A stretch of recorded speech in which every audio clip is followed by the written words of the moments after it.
What's up, everyone? We are back at the Blockchain Economic Forum. We are currently with Asra Nadeem. Hi. Hi. How are you? Thanks for joining us on the show. Thanks for having me. Sweet. So we met, what was it, like 2 years ago when we were doing Science Comedy Show for Hero City. That was super fun. Yeah, that was. It was the best. It was a blast. I remember when we chatted, I remember that it was just so important, your role involved in making sure that you're kind of like the glue, you're kind of like the multiple hats of what's going on inside of the massive organization that is DraperU and Hero City and Draper Ventures. And so now you're a partner at Draper Ventures. Congratulations. Thank you. That's super Do you want me to hold this or? I'll pass. I can do a little shift back and forth. Yeah, so just to explain, so I think Draper University, more than me, is the glue that binds all of our ecosystem together.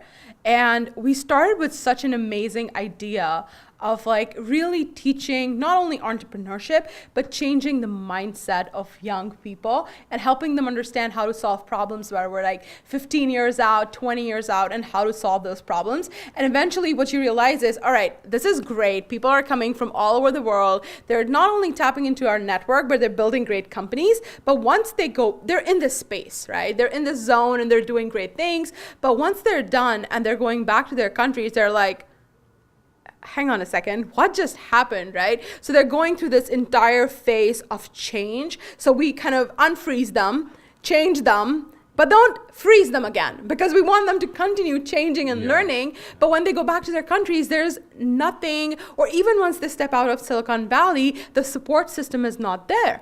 So, being from Pakistan myself and building, working with startups there or being an early employee and moving across Middle East, North Africa, I kind of understand where they were coming from. And we're like, you know what, we're figuring out only one half of this equation. So where's the other half? So now what Draper University overall does is very interesting, because we've become the educational arm of our venture ecosystem, which nobody else kind of does or has. So we as an educational arm in addition to their venture ecosystem. Exactly. And that works wonders because a little more central for me. And that works wonders because we now not only have entrepreneurial education, we're also doing corporate and investor education. And all of them together kind of become this really nice melting pot of not only ideas, but capital, clients, mentorship. So it's very interesting. And now the fund itself invests in our companies. So I think we're very unique in that aspect, that we really get to learn, live in the same building with these entrepreneurs for 5 weeks, work with them on these ideas, and really help. And we really see them grow. So when we're making a bet on them, it still might fail. It's like venture capital, we get that. But at the end of the day, we now have a financial vehicle to support them as well, which is great. You explain it so well. It's like this crucial minds and energies and spirits coalescing from around the world together, and the impact and influence that somebody has, somebody that's Pakistani or somebody that's from South America or from wherever they are in the world coming to Silicon Valley. Not only do we get to learn from their philosophies, they get to learn from what's going on here in this massive technology boom, get to this network of mentors and entrepreneurs and all these cool individuals that are building the future here. And then all of a sudden now you're funding them as well. So now maybe tell us a little bit about this, because I think this is important to break down. You said 5, so there's how many cycles come in per year? They come in for 5 weeks, the entrepreneurs do. So they come in anywhere. So we do different programs depending on what stage the entrepreneurs are at. So they can be anywhere from 2 weeks to 5 weeks. We bought a hotel. So one of the biggest costs of living in the Bay Area is obviously housing. So we kind of put everybody in one space. And then that space also connects with our accelerator. So everybody who's going through Boost VC, which is an accelerator that's essentially their thesis is we're making Iron Man a reality. So anything that's VR, blockchain, science fiction, they're investing in all of that. So all these people live in this. Further? Yes. So all these people, sorry, I walk a lot and move a lot as I talk. So a lot of these people live in the same building. So as you're going up the elevator, you're like, hey, what are you working on? And what are you working on? It just starts this conversation and builds like a really collaborative learning environment. And all of a sudden we're going back to that very Socratic model of learning. And I feel like when these people come in from all across the world, they've really, so in a lot of cultures, we don't have a permission to fail, or we're like so focused on just being perfect, it's not even something that's like gender specific. Both men and women have such defined roles that in order to like really solve big problems or build companies that are going to have that kind of impact, we don't even know where to start.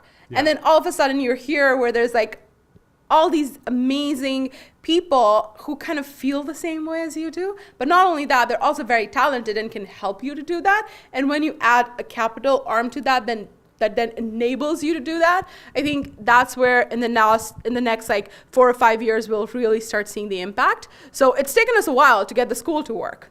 Oh yeah. But you, like you said, you covered the housing costs. That was so crucial. That was great. And then now maybe break down if you find a good young adult that's building a really impactful company. You invest. Is it 50,000, 200,000 for what percent, etc.? Sure. So we invest. So just going back to what our investment thesis is, right? So we're investing in, instead of like being technology agnostic, like technology specific, or like saying, hey, we're only going to invest in this, we have a very simple thesis. We're going to invest in companies that are disrupting areas where cost of doing service is really high, but the quality of service is really low. Mm-hmm. And that can be your government, that can be education, healthcare, supply chain, that can be anything. And then add frontier tech like blockchain, artificial intelligence, VR, AR, or machine learning, all of these things together. And you really get a very interesting mix of products or solutions that would really leapfrog, because in a lot of markets outside of the United States, for example, that missed on the computer era, or who missed on the mobile revolution, these people where there's no basic infrastructure, blockchain, machine learning, all of these things will not only bring the cost of it down, but you can actually build infrastructure much faster now. And with mobile adoption, things are already at scale, right? At mass. So I think the impact is already there. We just have to teach people how to not only solve these problems, but then also in the last year and a half, most of my work, unfortunately, has not been with startups. It's actually been with local investors, local universities, local capital in markets, helping them understand. Because if we want to really take these risks, not all of that risk is like, some of that capital has to come from these local markets. So helping them understand that you're not investing in, you're not buying a building. Or like somebody said to me, if this is that risky, why don't I just buy a cow? And I was like, you should buy a cow. Just go ahead and buy a cow, and you'll be happy with your cow giving you milk and like a 2% return, which is very safe. But like helping people understand that, fine, you might lose 90% of the money that you're going to put into these entrepreneurs, but that's okay. They will fail, but then the returns, when they do succeed, the problems that they solve, the impact of it, the returns of it, everything is going to be exponential. So, yeah. Mm-hmm. Oh, God, being a part of building the future is so important. Okay. Also, come a little more center again. One more step center. Okay. Awesome. Perfect. So now, what are you most looking forward to regarding blockchain technology? Ooh, that's a loaded question. So, again, my basic thing with a lot of people, like, blockchain is not hot sauce. You can't put it on everything and it's going to taste good, right? Wait, then I have to ask then another question that we usually ask is, where is decentralization not applicable? Like, what would you not decentralize? So I don't think it's like a question of where, it's the question of how. So if you're building a product, do you need like what? A lot of times you don't need all the coins, all the crypto. Most of this is like a Ponzi scheme. But what that does is it takes away the conversation from real infrastructure level work that needs to be done. So there's a lot of work in identity. There's a lot of work in smart contracts, all of those things are really building that base layer. So for example, we recently, more like Tim recently, invested in and we bought an island with the government of Papua New Guinea to build a new economic zone. And that's interesting. That's a lot of like base infrastructure level work. In a lot of markets, your bonds are still on paper, your records are still on paper, your deeds are still on paper, and all of those things blockchain can solve really fast, really well. Other things are like healthcare records and all of that. So that level of detail is where blockchain would really, really help, and also like help scale things a lot. We might not necessarily need like CryptoCredits is a great example, right? It like gets everybody involved, gets the conversation started. And that happens with internet as well, right? When people come and pitch companies to us, half of them, like sometimes it's like, hey, this is a faster way of ordering pizza. And other times it's like, we're curing type 2 diabetes, right? Yeah. So I think we're still in that phase where we have more people building on blockchain as like quick ways of making money versus people really understanding and being smart about the future. And I think the conversation is like moving. Like last year was all about ICOs. A lot of people got rich. A lot of people lost a whole bunch of money. But now slowly, that's like how basic economics works. The markets will start stabilizing themselves. The market is so new that we haven't even scratched the surface of what's possible. But at the same time, if I want to build something, I will look at the technology and not at just like crypto is only a part of it. But the underlying technology is where the real magic is. And I think we haven't scratched the surface of that. I like all the fields that you listed, and that are going to be very important and applicable for decentralization technology. And I also really like how you made it clear that that these basic infrastructure changes towards decentralization are really what's going to be the massive, awesome civilizational shift versus just the kind of like the little like faster pizzas and like decentralized pizza, all this kind of stuff. I mean, again, there are people who like ordering pizza is a problem for them, and Totally. But is it as big of a problem as somebody getting killed and not having their identity just be lost because they didn't have it on any decentralized digital ledgers? So there's many more important issues. Right, now, your government controlling you, or so there's I think there's a lot of more pressing issues that blockchain can really resolve for us. And as we grow as humanity, we'll see more and more. So one of the things that I absolutely believe in is that we need to move away from this like I want to live in the US but because it has like better standard of living, or I want to live in Canada because it has better healthcare, to like these are better citizens and I want them. So governments competing for citizens for human capital versus human capital trying to figure out where do I go, right? So for example, in most emerging markets, the education system is completely broken, but that is the only way to get out of that market. Like if you want to get out of, let's say, Pakistan or Africa or anywhere, you have to go to school. You have to get a degree that that teaches you nothing pretty much. Then you apply for college, you get student loans and get through all of that. And I think all of these fundamental processes is what will eventually change with the onset of technology and where we're at. Yes, I really love the idea of kids from around the world being able to access really the most efficient educational content free of cost. I love that idea. And CK12 Foundation is doing a really great job of that. They're actually one of our educational partners. Go CK12. Plug, seriously. Do you guys know Niro Khosla and CK12? No, I don't. I really want to. I'll connect you guys to the DraperU Ventures team. Okay, couple speed round questions. A lot of what we talk about on the show has to do with like wealth inequality and globalization, just because we think that these are very pressing issues that are going on. Like, how do we work together across the world without sacrificing like geopolitical leadership to make sure things are safe for everybody? And also, like, what are we gonna do about wealth inequality, where the top richest people in the world are getting wealthier and wealthier, meanwhile the bottom is just very slowly increasing in wealth? So I don't know if it's a traditional answer or not, but I kind of look at it from a slightly different perspective. I think, so, and because I'm from an emerging market, like I grew up in Pakistan, I only moved out of Pakistan 6 years ago.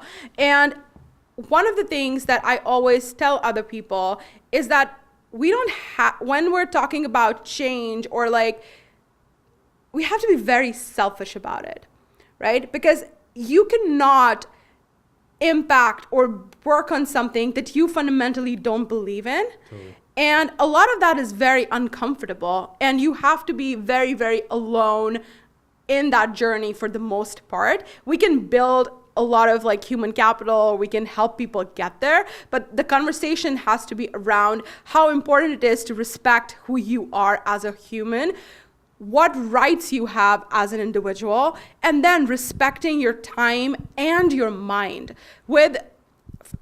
and I'll give you an example of that. So for example, I don't watch TV. I haven't watched any TV or listened to music or anything for about 15, 16 years now. But when I made that small change in my life, I had to find new friends. Yeah. Right. And that's like when I was in my early 20s, and it was hard. Right. So a lot of times it's like, not everybody is going to save the world, but people who are going to save the world are going to be very lonely in that process. So how do we build support systems around that? How do we give them easy access to capital, or how do we enable and empower them to do better? I think that's where at least I focus most of my work on, because that's what I want to achieve. And then I think once we start doing that, more and more people learn from that example of being not afraid of talking about big ideas. And it's fine if it fails, like if it doesn't work out. So for example, I remember ever since I was a kid, I've been fascinated by tall buildings. And at some point I was like, you know what? I want to live in vertical cities. That's what I want. I don't want to build a new island. I would love to go to Mars, but I want to figure out how do we build vertical cities. In the long run, what I've learned is these are problems of, So these are all problems of economics, right? So a lot of it is, okay, if we're building a vertical city, do we build a new economic solution around that? Do we build a new education solution around that? And with the fund, every time I'm investing in a company or if I'm looking at it, in the back of my mind, I'm always thinking about, hey, if I build a vertical city, or if I find all these amazing people and we decide, you know what, we want to build these, do we have the construction mechanisms for it? Do we have materials for it? Do we have economic systems in place for it? And I think a lot of these like blockchain, machine learning, all of these things come together, like robotics, for that. So it's always like, it's important to have that overarching, maybe even unachievable goal as a human being yourself, and then finding people, kind of working on the problem backwards, finding people who agree with you fundamentally on that level, and then figuring out what role can you play in empowering people that you've met along the way so you get to that overarching goal of yours, and be very unapologetic about it. But I think with that, at least it's a theory that I test for myself all the time. I feel like my impact is greater, versus if I just want to help people for the sake of helping people, that at least has never worked out for me. There's seems to be a couple things that you said that are crucial in the globalization and wealth inequality conversation. One of them, I think, was this kind of notion of like self-actualization being at the forefront of kind of everything that you do. Like, you get to pick what you do with your time, and that's the most important thing that we do. And so if we're going to pick things that are going to help us advance these goals, that are bringing utility to the world, we're going to slowly surround ourselves with more of those people and be able to help make a better world in that sense. And hopefully they'll do things like really solve those big problems. Okay, couple other speed round questions is, do you think we're alone in the cosmos? No. Unpack that a bit more. So I definitely think humanity is, or at least I always say, I'm like the best thing that ever happened to me. And the same way I feel like we're the best thing that ever, like we're one of the most amazing things to have happened on the universe. Like so many things had to have, worked well, and were like incidents had to happen for us to exist. That would be such a waste to not utilize this life to live to your fullest potential. That's one. But at the same time, there is so much more to the universe. So it's like a very, and it can go like dark very easily, right? There are days when I'm just like, maybe we're just living in a simulation. And I'm like, and then I spend like a month going down that rabbit hole. And I'm like, no, life is too good to be in that, to be a simulation. So I kind of go back and forth. I'm like not a very stable believer when it comes to like that. But I definitely think we can't be alone. The universe, like there is so much more out there. And then it doesn't have to be another human race. It could be anything. Do you think there's a designer to the universe? Here's how I think of this. I'm somebody who's very driven by my own ambition or like my own, like I want to define things around me, and I think we can design the universe, design the world that we want to live in. Totally. However, the minute you say like, you know what, there's somebody else who designed it, you're accepting a fate that somebody else set for you. And that's my fundamental problem with saying yes or no to that question. So it's like, you still want to be in control of designing the world that you live in. Or the Absolutely. universe that I'm a part of. The universe that we're a part of. Right. But it could potentially be both happening at the same time. All the time. Yeah. Now, I'm not the only person who's like working on designing this like universe of the world, right? So totally. Yeah. And then what about, what do you think is the most beautiful thing in the world? The human mind. Definitely, hands down. Why? Oh, the potential of it. Just the fact that we can, like imagine we went from the cave to here pretty, very fast. To the fact that we're now, and yes, it's used for both good and evil, whatever, but the fact that we can differentiate between good and evil, that in itself. And when you look at what you're surrounded by, right? Other organisms, other species, and you just look at every single thing around you, it's because of the human mind. Nothing else. It's because of somebody who said, you know what? I don't accept this as the only answer, and I'm going to explore more and learn why, and that's it. That's how we got here, and that's how we'll get wherever we get. Yeah, I'm not satisfied with the current state of things. I am, but I'm also really wanting to make the world a better place. And so the human mind continuing to propel itself forward to do things like eradicate suffering and make more of these great experiences for ourselves. I'm really excited to see what happens after the senses, how we can start plugging into more experiences to make us feel really alive. Excited about that. I think I've always felt very alive. And it's also something very, like, if you understand that this is your only life and the only person, like, at least, like, you know, your life needs to have a purpose that's beyond what you think, oh, I can just achieve this tomorrow and be happy with. So for me, for example, I'm like, you know what? I want to be immortal. But what does immortality mean? I don't want to live forever, but I want to create something that lives forever. I just want to, some people are just like, you know what? I want to help people really understand how, like, the innermost, like, you know, that innermost spot of comfort that you have in your mind. How do I tap into that? How do I tap into my maximum human potential? So whatever it is that your goal is would make you feel alive every single day. And if you're waking up and not happy about something that you're doing, don't do it. This is the only life you have. Why would you even spend, again, respect your mind, respect your time. Why would you do something that makes you unhappy? You have a choice.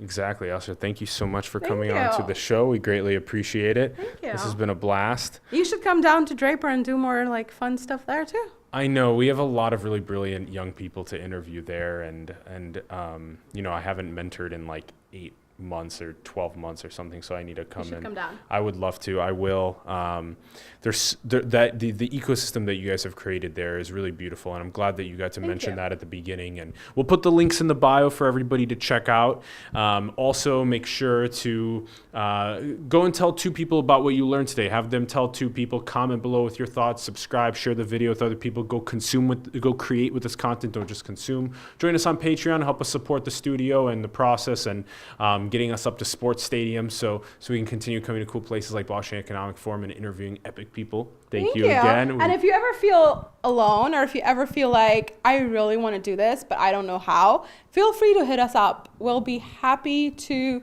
and even if we can't fund it, just talk to you about it, because sometimes all you need is people who understand what you're saying. And I think that's one thing that we've been able to build in our ecosystem really well. So if you're ever on the verge of changing the world, but feeling very alone, we're here for you.